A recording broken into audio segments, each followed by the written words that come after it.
أما بعد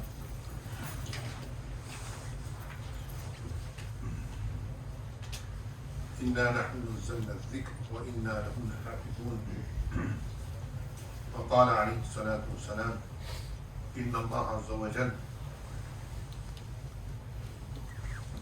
قرأ طه وياسين قبل أن يخلق السماوات ب1000 عام، قبل أن يخلق الخلق ب1000 عام.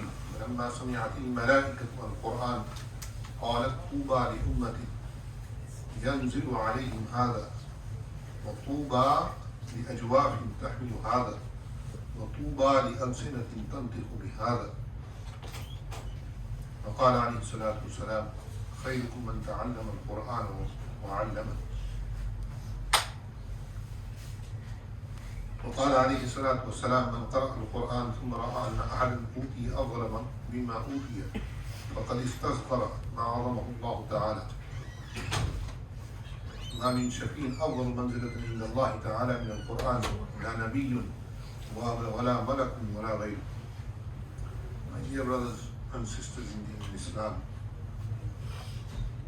this we stand every night in Taraweeh and listen to Quran. This is a very noble effort that we do. We heard the hadith that Nabi Sallallahu Alaihi Wasallam said, Man qama Ramadan iman wa ihtisaban ghufira lahu ma taqaddama min dhanbi. That the person who stands in the night in Taraweeh reciting Quran and listening to Quran,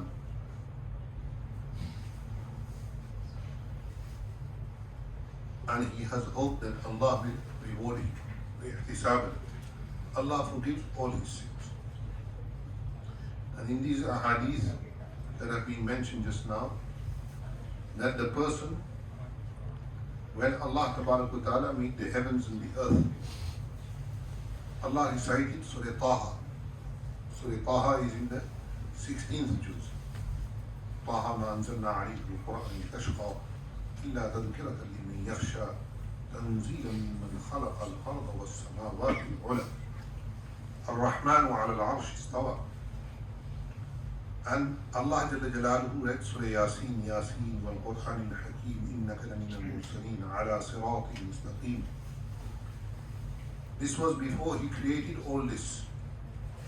Before he created this world, this universe, the whole system, Allah subhanahu wa ta'ala read Surah Taha and Surah Yasin. Because Quran that we recite is the kalam of Allah. It is the kalam of Allah. So the angel said that Tuba liqawmin unzila fihim Quran.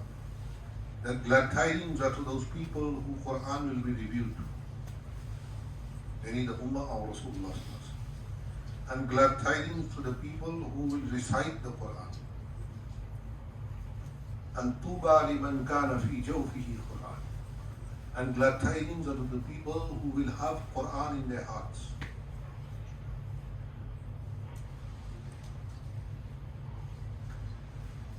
Quran, when it is recited, it brings rahmah.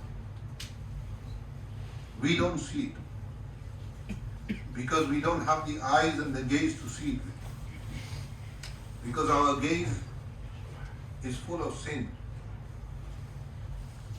Aristotle, they call him in English, Aristotle, before he got married, he was a philosopher. So he used to see the stars in the daylight. People asked him, he said, I can see the stars in the daylight when the sun is full. We can't see the stars in the darkness. MashaAllah, one of our brothers, he can see the first moon just by looking at it. It takes us binoculars to see it, and he sees it with his naked eye. Rafiq Bhai. He sees it with his naked eye. And he'll show you, there it is. And you even with the binoculars cannot see it. And when he shows you, he says, look above that tree, on that corner, on there, and you see it. And after a little while, you see it. But he sees it immediately as the sun sets. Subhanallah. So there is no way in the world when people say we cannot see the person. So Arastu used to see the stars in the daylight. Then he got married.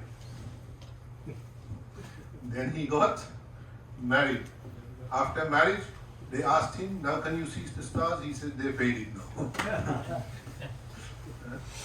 They faded. Khatam.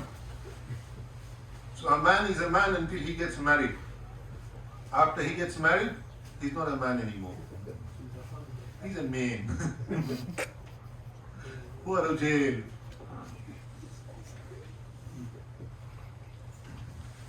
Everybody, when they come to the masjid, they're very powerful. Yeah, I know the little sisters are there, that's why I'm saying it. They say, I can do this at home, I can do this at home. No, nobody can say anything to me.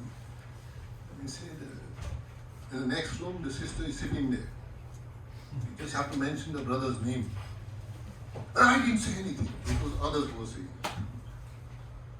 So, this is what happens. So, in the daylight, he used to see the stars.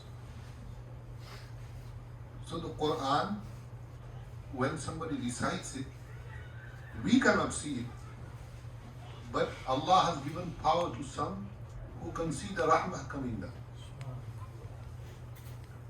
Allama Sayyid Yusuf bin Nuri rahmatullah alayh, who is our Asatiza's Ustad, very famous alim in the subcontinent. He has a madrasa also in Binori town in Karachi.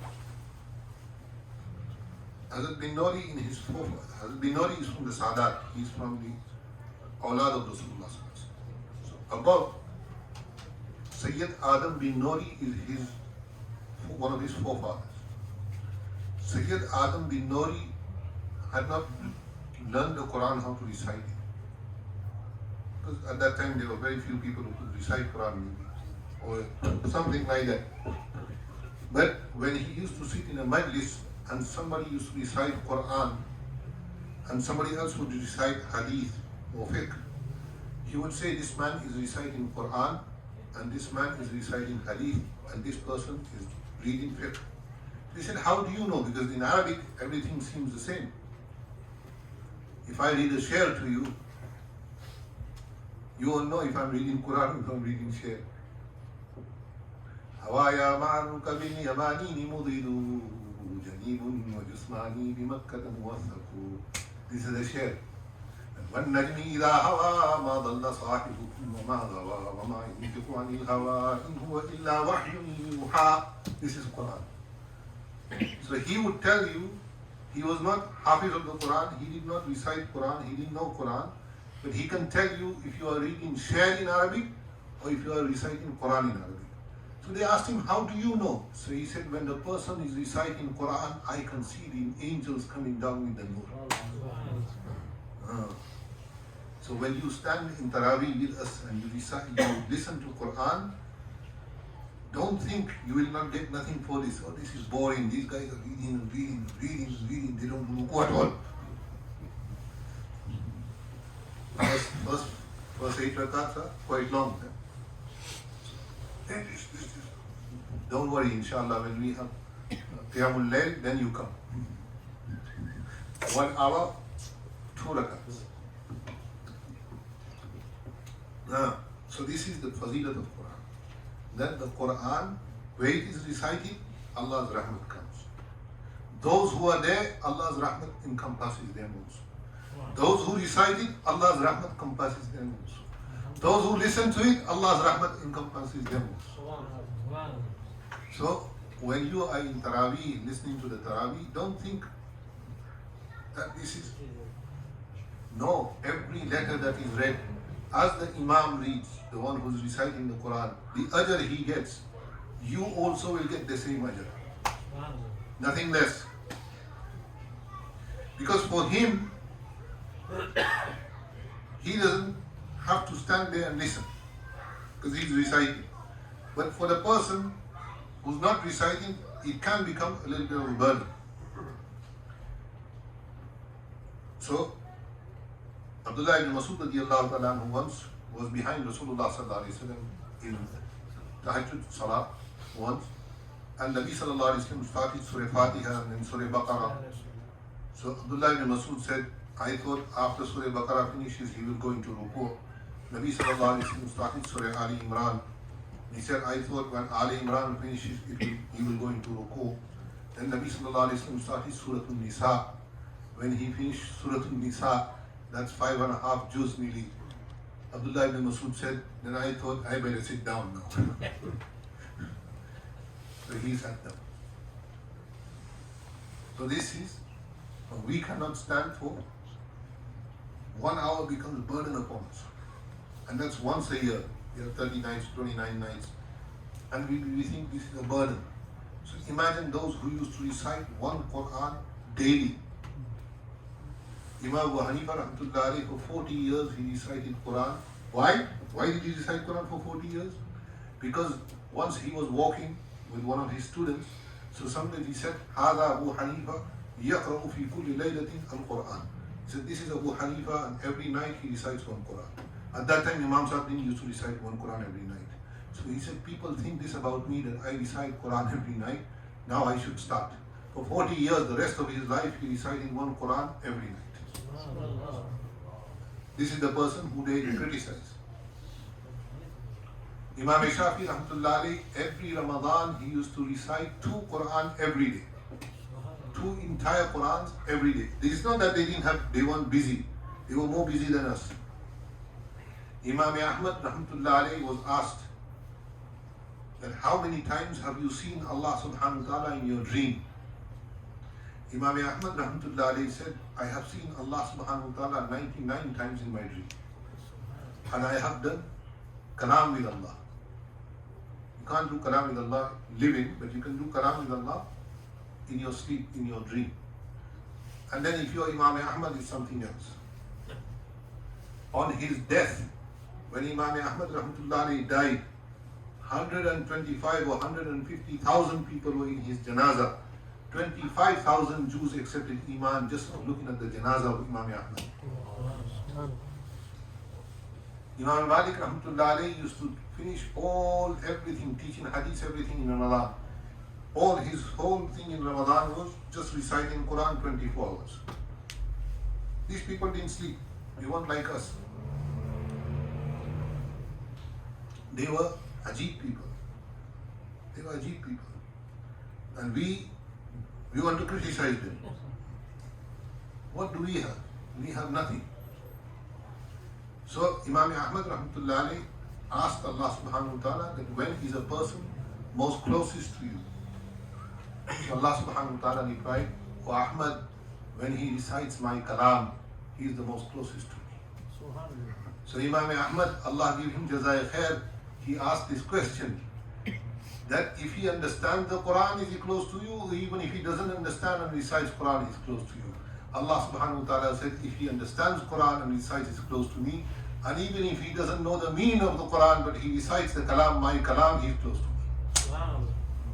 So all of you, whichever masjid you go to, whichever tarawih you join, you are all in that Allah is close to us.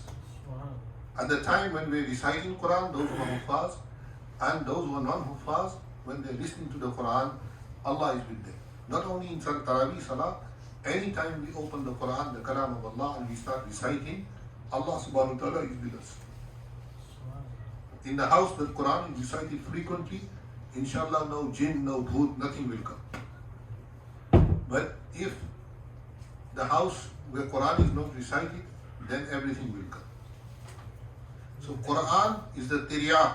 It is the tiryaq. Tiryaq means it is the cure for all evil to be driven away. If you think you have something, recite Qul A'udhu Birabbil Falaq, Qul A'udhu Birabbin Nas. Recite Ayatul Kursi. Teach your children Ayatul Kursi. Teach them Qul A'udhu Birabbil Falaq, Qul A'udhu Birabbin Nas. Recite the last 3 ayats of Surah Baqarah. Recite the last 3 ayats of Surah Hashr. Wallahu alladhi la. Today I was looking at a hadith that Nabi sallallahu alayhi wa sallam said, the person who recites in the morning, Wallahu alladhi, till the end, the last 3 ayahs of Surah Hashr, if he dies that day, he will die as a shaheed. If he dies that day, he will die as a shaheed. If he reads it after Maghrib or after Isha, and he finishes the last 3 ayahs of Surah Hashr, inshallah he will die as shaheed. Even though he is not in the battlefield, even though he didn't die as a normal shaheed, but Allah will give him the darajah of shahada. And the darajah of shahada is that Allah subhanahu wa ta'ala says that Allah feeds them, but you don't understand. They are alive, بَلْ أَحْيَاءٌ وَلَكِنْ لَا تَشْعُرُونَ وَهُمْ يُرْزَقُونَ وَلَكِنْ لَا تَشْعُرُونَ. We cannot see this, but they are alive. So if you want shahadat, then recite the last 3 ayats of Surah Hashr every day in the morning and every day in the evening. Inshallah, you will get that darajah. So the Quran is beneficial for us in every way. Quran is the kalam of Allah. Quran is our law and our guide. Everything is based on the Quran. May Allah give me understanding and you. Ameen. Ameen.